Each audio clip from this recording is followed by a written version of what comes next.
Anybody else going to come in?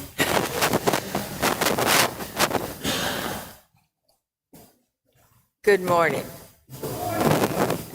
Can you all hear me?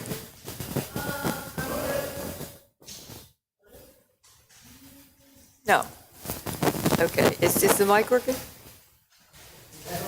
It sounds like it is, but I'm not sure. Oh, is that better? Okay. Maybe I need to get it closer. There. Is that better? Too much? No. I can use this one. This one works. Oh, thank you. Okay, well, I will try to speak louder. Good morning, and welcome to All People's Church Unitarian Universalist. My name is Marianne Clark, and it just came on. I just heard it. And I am your co-celebrant this morning. In the pulpit this morning is Dr. Kendra Weddle.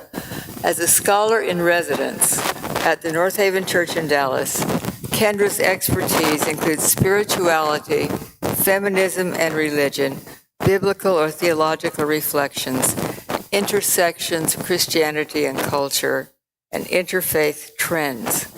She has significant teaching experience as professor of religion at Texas Wesleyan, associate professor of religion at George Fox University, and an adjunct professor of religion at Texas Christian University. Her work entails building bridges across various branches of Christianity. All People's Church is more than a place to gather on Sundays. It is a community, a spiritual home where you may develop and deepen your gifts. We gather to feed our minds and our souls, that we may each become blessings to our families, to our friends, and to the larger world around us. We understand that the church is not something outside us, but something between us. What is holy here is our mutual relationship as we come together and support one another in spiritual development.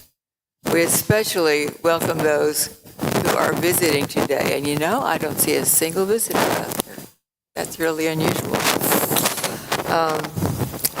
So I'm not going to give the rest of that speech.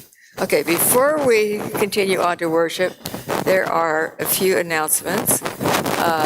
Joe, are you here? Okay, well, Dan Sexton has an announcement.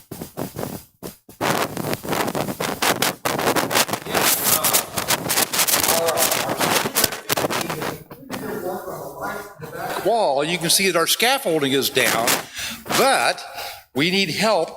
I want to ask all able-bodied members to come help load the scaffolding into David Bindy's truck out in the parking lot right after church. And it's right there, and if we have enough hands, it should be fairly straightforward work. So I'd ask you to come up, let's gather up by the piano right after the service, and we'll load that scaffolding up there, and it shouldn't take more than a few minutes. Thank you. Thursday is Juneteenth. Miss Opal Lee is leading her annual 2.5-mile walk starting at Farrington Field in Fort Worth. Registration is $40. Please see Jane Collins. Jane, you want to wave your hand? Oh, there you are. Or Julie Hevelone if you are interested in walking as a group. And Joe, you here yet? Okay, well, Joe would like to thank everybody for contributing to Don't Forget to Feed Me. And now please settle comfortable for our musical prelude.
Thank you, Misha. Our call to worship this morning is entitled The Healing in Freedom by Reverend Gretchen Haley. So I invite you to hear her words.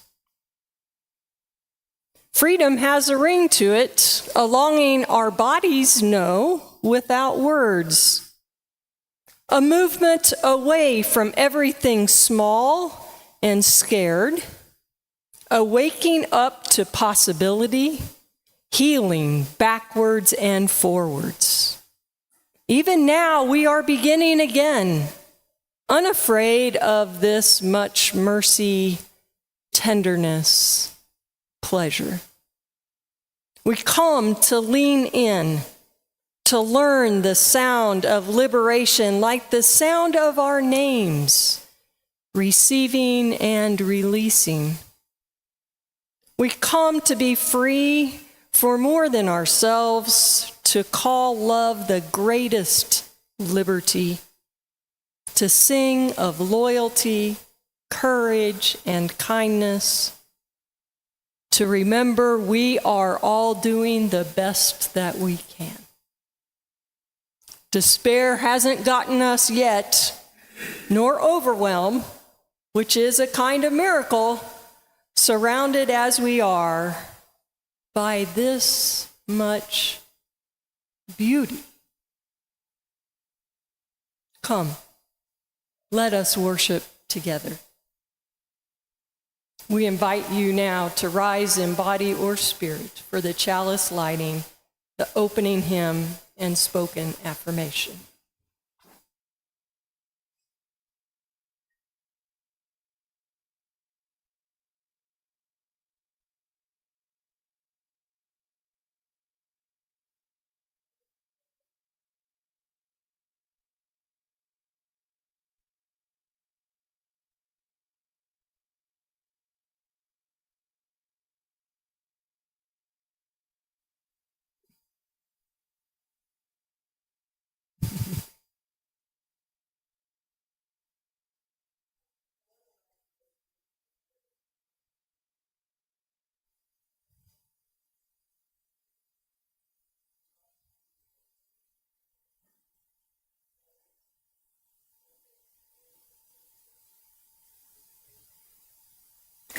Please join now. Oh, there it is.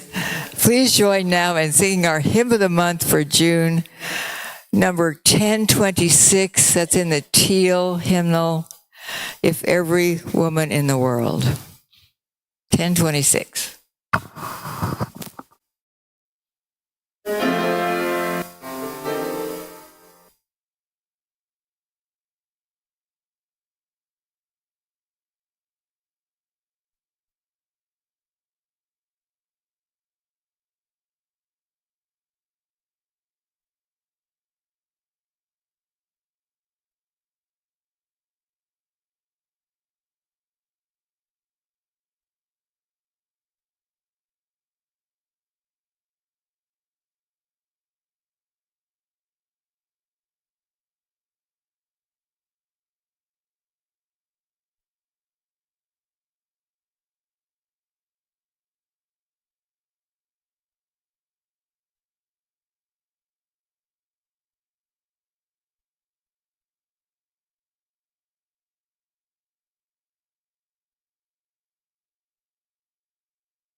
Please join now in our affirmation. The words are in the order of service and also projected on the screen. Love is the doctrine of this church. The quest for truth is our sacrament, and service is our prayer. To dwell together in peace, to seek knowledge in freedom, to serve others in community, to the end that all souls shall grow into harmony with creation. Thus do we covenant with one another. Please be seated. The young and the young at heart are now invited to come forward for our time for all ages here in front of the chancel. You see any kids coming, Paul?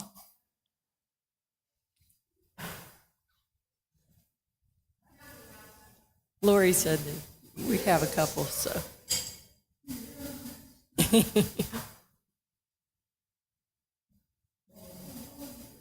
Yay!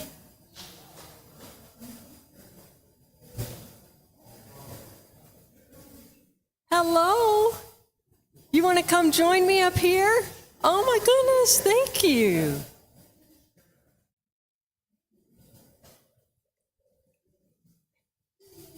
How are you today? Are you doing good today? Oh, that's great. Yay, good morning. Hi. Hi, it's so nice to see you. You brought some pals with you. Yes, it's nice to meet you. Good morning. How are you? Good. Nice to see you all today. I brought a picture, and I wonder if you know what this is. Oh, it's the Statue of Liberty. Do you see? Yeah. Yeah. You've seen it before, right? You've seen it before. Yeah. So what do you see on the Statue of Liberty? Like, what things kind of speak to you? What color? Is there a color? Oh, okay. Yep, blue, right? Okay. Anything else that you see? Red? Okay. Where? What do you see?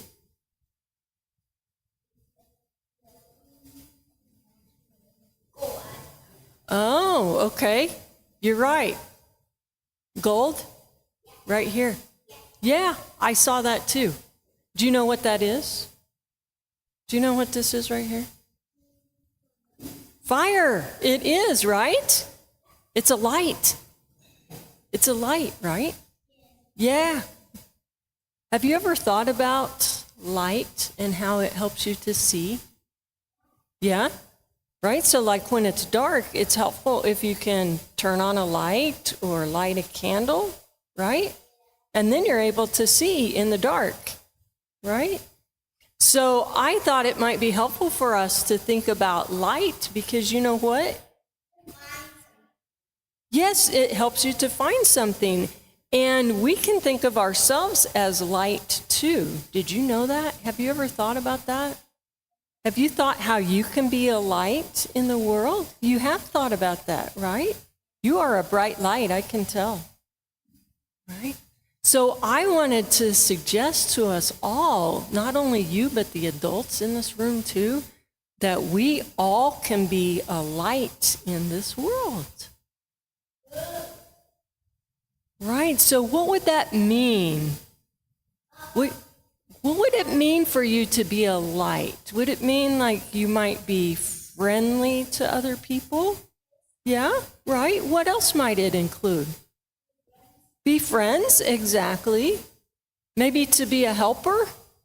Can we help? That would be being a light, right? So if you see someone who needs your help, you can help them, right? Mm-hmm. Anything else you could do? Yeah. You know what? I think you can sing beautiful songs. Yes, exactly, just like that. Singing a beautiful song is being a light. Yeah.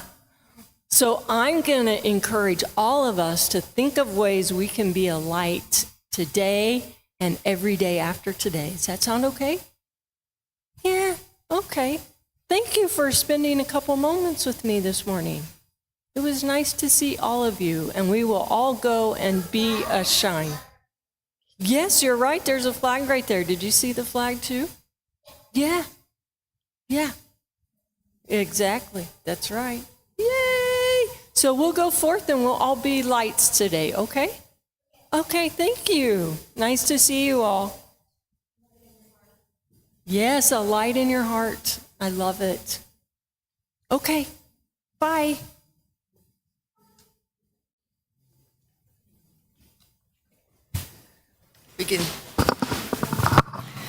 We can sing the children out with hymn number 414.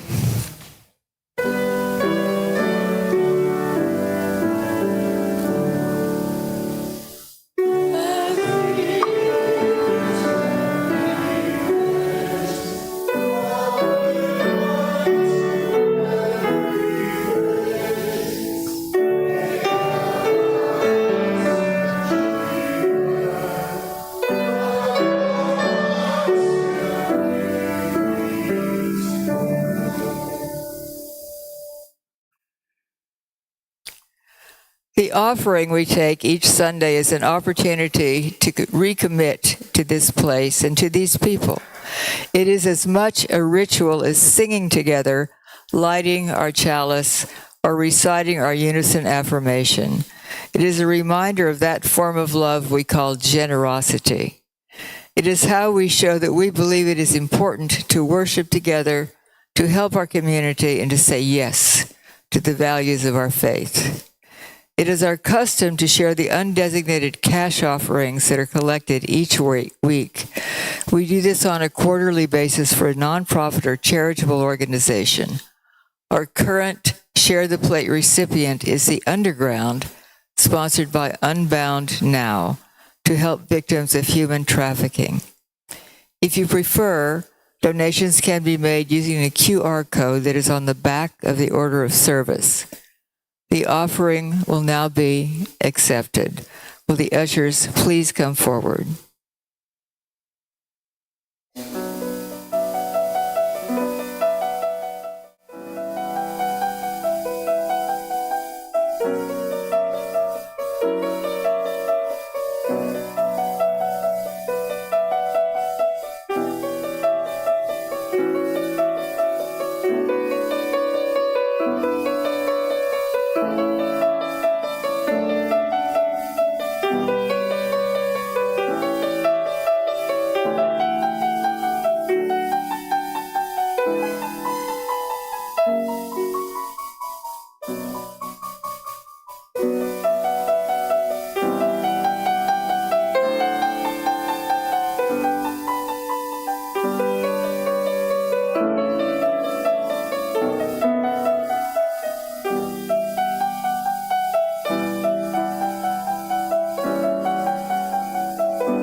Our reading this morning comes from Robin Wall Kimmerer from Braiding Sweetgrass. And she writes this: "In one short life, where does the responsibility lie? After all these generations since Columbus, some of the wisest native elders still puzzle over the people who came to our shores. They look at the toll on the land and say, the problem with these new people is that they don't have both feet on the shore. One is still on the boat. They don't seem to know whether they're staying or not." This same observation is heard from some contemporary scholars who see in the social pathologies and relentless materialist culture the fruit of homelessness, a rootless past. America has been called the home of second chances. For the sake of the peoples and the land, the urgent work of the second person may be to set aside the ways of the colonists and become indigenous in place. Can Americans, as a nation of immigrants, learn to live here as if we were staying, with both feet on the shore? What happens when we truly become native to a place, when we finally make a home? Where are the stories that lead the way? If time does, in fact, eddy back on itself, maybe the journey of the first one will provide footsteps to guide the journey of the second. Let's sing together now. Hymn number 287. 287, Faith of the Larger Liberty.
At this time in our service, we pause to honor, to give time and attention to those things most important to us.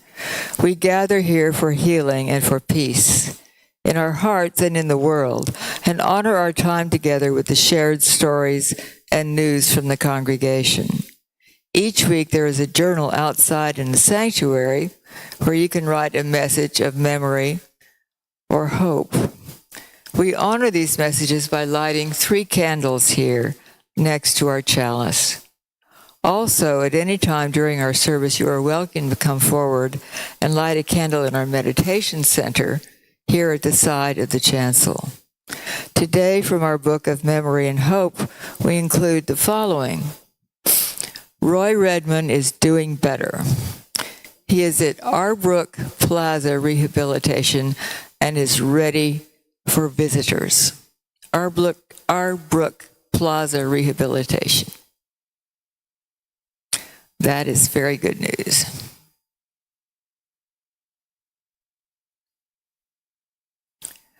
Let us now pause for a few moments of quiet meditation to uphold and uplift the sorrows and celebrations, both spoken and unspoken, among us. And then Misha will lift our hearts with music.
So the day was growing long.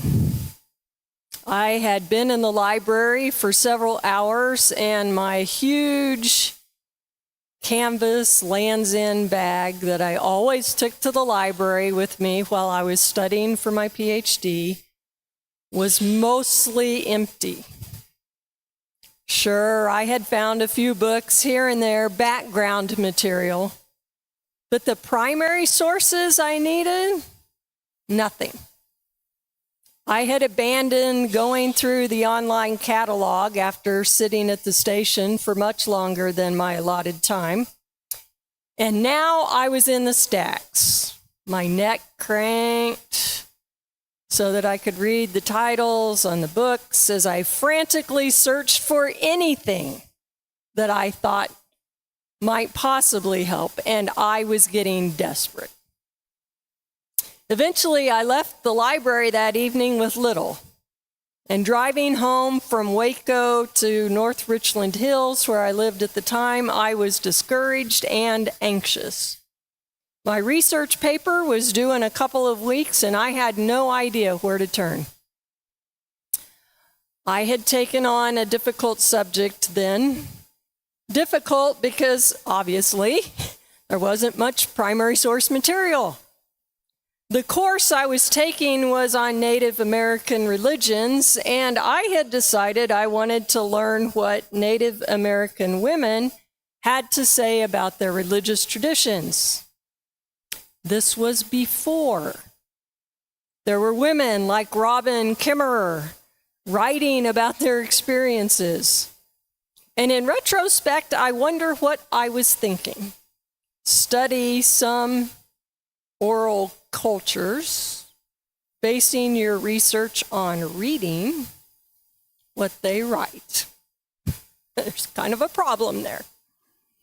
And then to make it one step harder, why don't you try reading the words of women?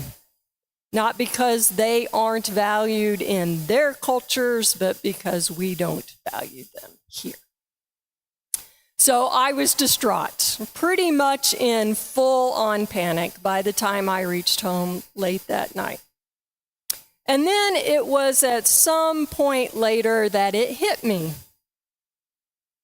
Turn your attention to what isn't there. And what can you learn from that?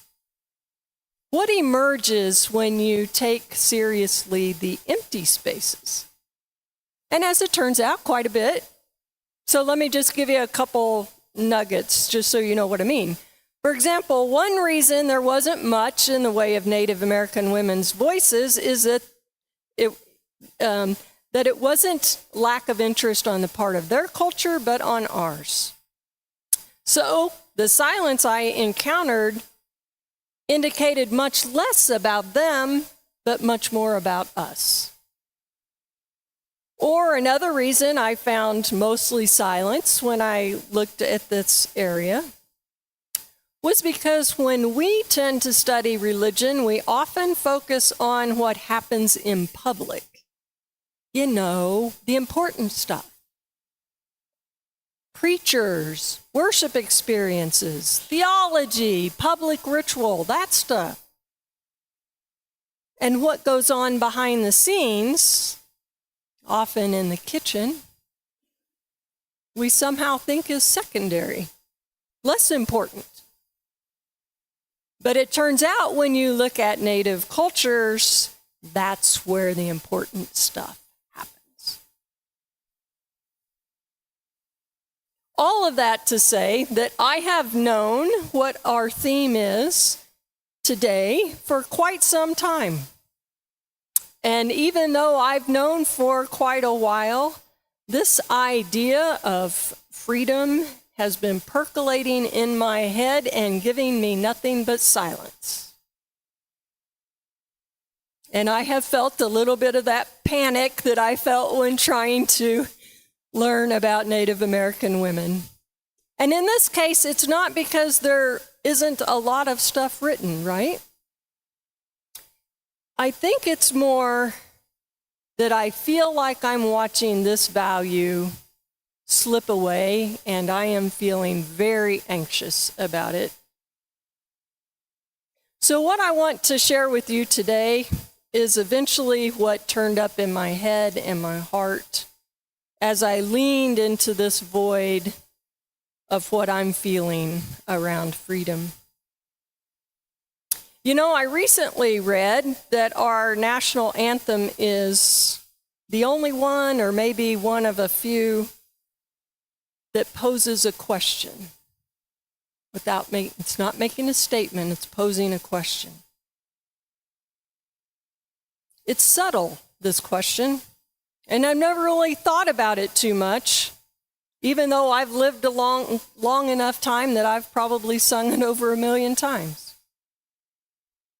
Oh, say, can you see by the dawn's early light what so proudly we hailed at the twilight's last gleaming, whose broad stripes and bright stars through the perilous fight, or the ramparts we watched were so gallantly streaming? Can you hear the question? And the rocket's red glare, the bombs bursting in air, gave proof through the night that our flag was still there. Oh, say, does that star-spangled banner yet wave? Or the land of the free and the home of the brave? In thinking about these lyrics, I couldn't help but settle on the question, after the night ends, will the flag be there in the morning?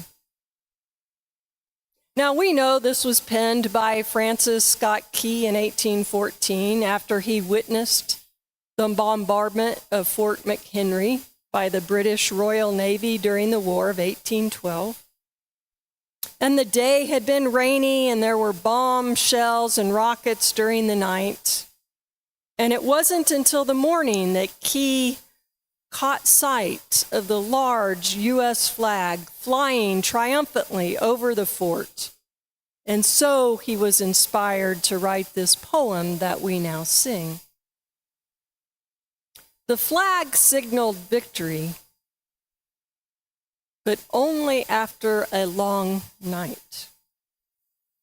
And so I've begun to wonder if it might be helpful for us to consider the possibility that in this time in our history, we are facing our own dark night, the kind that so many religious teachers explain with great detail.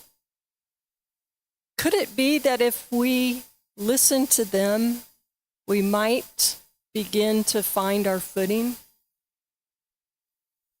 For example, St. John of the Cross, a Spanish Roman Catholic priest and friar, wrote that the dark night signifies a period of spiritual purification, where the soul experiences a loss of external comfort and a profound sense of detachment from earthly things that ultimately leads into a union with the divine. This isn't a literal darkness, of course, but a metaphorical one, representing a time of suffering and trial as the soul detaches from worldly attachments and prepares for union with the divine. A dark night of the soul is a kind of initiation, taking you from one sphere or phase of life into another. You may have several dark nights over the course of your life because you are always becoming more of a person and entering life more fully. At least that's the hope. One simple characteristic that identifies a truly dark night is that it's followed by extraordinary development or growth. And of course, one outstanding example of this is Abraham Lincoln. With his early life surrounded by death and the loneliness of his adult life weighed down by a war, He was a seriously melancholic man who, in spite of or perhaps through his dark night, became an icon of wisdom and leadership. One theory is that he escaped his melancholy in his efforts for his country, but another possibility is that the very darkness of his life was ground out of which his leadership grew. So what is required for us to meet our dark night and to let it become a source of our transformation? I want to suggest just 3 things. Being grounded in community, being able to discern that there is a skill in timing, knowing when to act and the right way to act, and also building capacity to meet tragedy and to use it for transforming change. When we think about community, we know that we need real companions on this journey. We need people walking with us in this dark night. You know about St. Francis of Assisi and that he was part of a monastery for most of his life. You also probably know that he was young when he thought he heard this voice that told him to repair or restore the church. And he took that literally and rebuilt an old church. But it was over the course of his life, in the context of community, that he began to understand that that call on his life wasn't a literal call to rebuild a literal church, but it was a call to build a metaphorical church, to restore the church. And that insight came to him only in community, only being with others who helped him understand that call. He worked with someone called St. Clare. We usually know less about her than we know about St. Francis. But St. Clare also was part of a monastic community there in Assisi. And she was someone who took life so seriously that she ate very little. And St. Francis saw her on several occasions and realized she was eating so little she was wasting away. And he basically had to say, "You must eat more." And she did. But again, it was being in community that she learned what she needed to do. And I wonder what might have happened had she not been in community. And that's just 2 simple examples of how much we need one another. And you are here today because you know that part of what you need is this community. And that's a good thing, and we need to continue in that. The second piece that I think that we need in this dark night, the discernment. How do we know how we should act? I want to give you an illustration of kind of a way I think about this. Maybe it's helpful. When I was working as a professor, we worked diligently to try to teach critical thinking. And one of the ways we talked about it was, imagine stepping out of yourselves and being able to look back on what you're doing so that you can think about how you're thinking. Think about how you're thinking. It's kind of the difference between a fast mind and a slow mind. But let me give you another example. This comes from contemporary mystic Cynthia Bourgeault. And maybe this helps us think about this process of discernment. She writes about a time when she lived on an island off the coast of Maine. And her teenage daughter at the time was getting ready to travel from this small island to the Maine coast. And so she would do that by getting on the ferry. And she was going to meet her boyfriend, who was going to meet her on the Maine coast. And so Cynthia, when she dropped her daughter off at the ferry, walked up on a bluff that oversaw the harbor, and she could see, it was a clear day, and so she could see the harbor. She could see all the way from this little island they were on to the coast of Maine.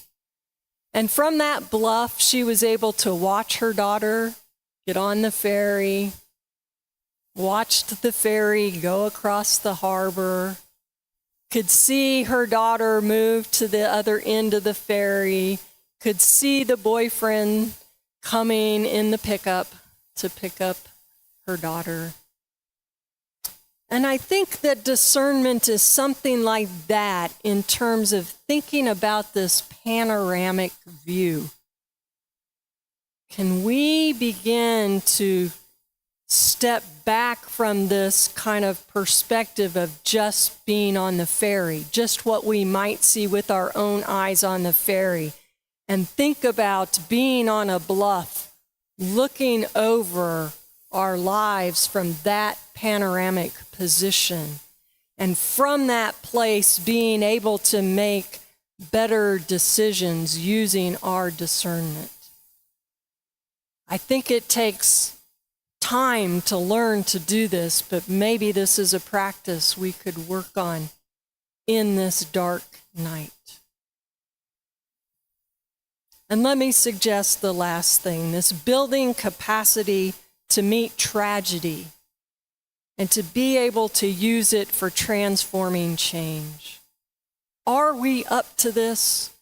Are we meeting tragedy well? One of the things we have to do is develop muscle, right? We cannot meet what we need to meet if we haven't developed our muscle along the path. I've been thinking of a video that Mary Kerwin posted on Facebook. Maybe you all saw it a few weeks ago. Maybe it's been a month or so. She's been working, as you may know, with a trainer and has been weightlifting to become stronger. And so she posted this video on Facebook where she deadlifted 200 pounds. Mary deadlifted 200 pounds. You can go watch it. She had to work to get to that place.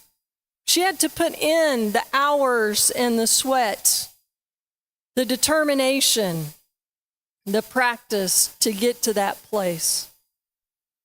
And I think then too, similarly, we need to be serious, to be intentional about incorporating practices into our daily lives that will make us strong in our minds, in our spirits, in our souls. And maybe that's meditation, and maybe that's walking meditation, and maybe it's spiritual reading, and maybe it's prayer, and maybe it's music. But maybe we need to do more, or maybe we need to try something different. But I think that we do need to be very intentional about building these muscles. So let me just plant one little seed, and you can come get the information from me after if you're interested. But I know someone who, coming up soon on June 21st, is offering a workshop via Zoom. So you don't even have to meet her in person. You can do it over Zoom. And it's called Cultivating Inner Resources for Chaotic Times. Don't we all need a workshop like that? So see me afterwards and I'll give you her website. But I think we need to be very intentional about building these things into our lives in this dark night moment so that we are ready to embrace transformational change when this dark night ends. I'm sure there are other practices that can help us in this dark night. But I hope that these three ideas, helping us, encouraging us to double down on community, to strengthen our ability to discern what needs our attention. We can't attend to everything. So we need to use discernment about where to invest our attention. We need to know when to speak, when to act. And we need to develop deeper capacities to meet this moment. So I hope that this will encourage us to take those efforts. Our scripture today, our scripture reading, identified the problem with the new people who landed on the shore. And the indigenous people saw it right away. The newcomers didn't have both feet on the shore. This is my question for us. Do we have both feet on our shore? What does it look like to be firmly grounded here? Invested in earth, in continuity, in having the responsibility to take care of what we've been given, to ensure that we leave this place, this community, this state, this nation, this world, in at least as good of a place as when we arrived. What are our stories that will enable us to become native where we are? Amen.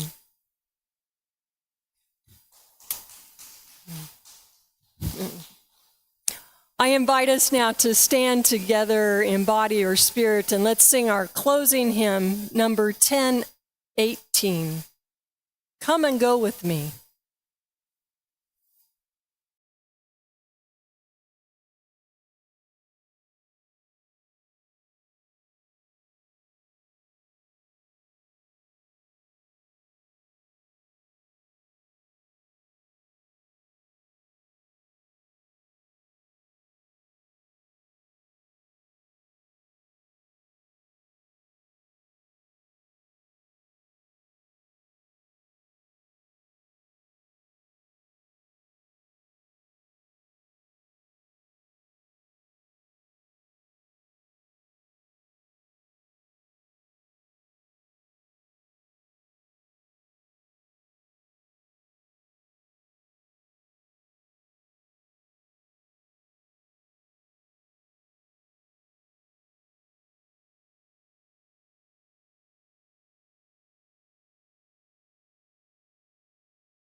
Our chalice extinguishing words are by Amy Zucker Morgenstern. When we take fire from our chalice, it does not become less. It becomes more.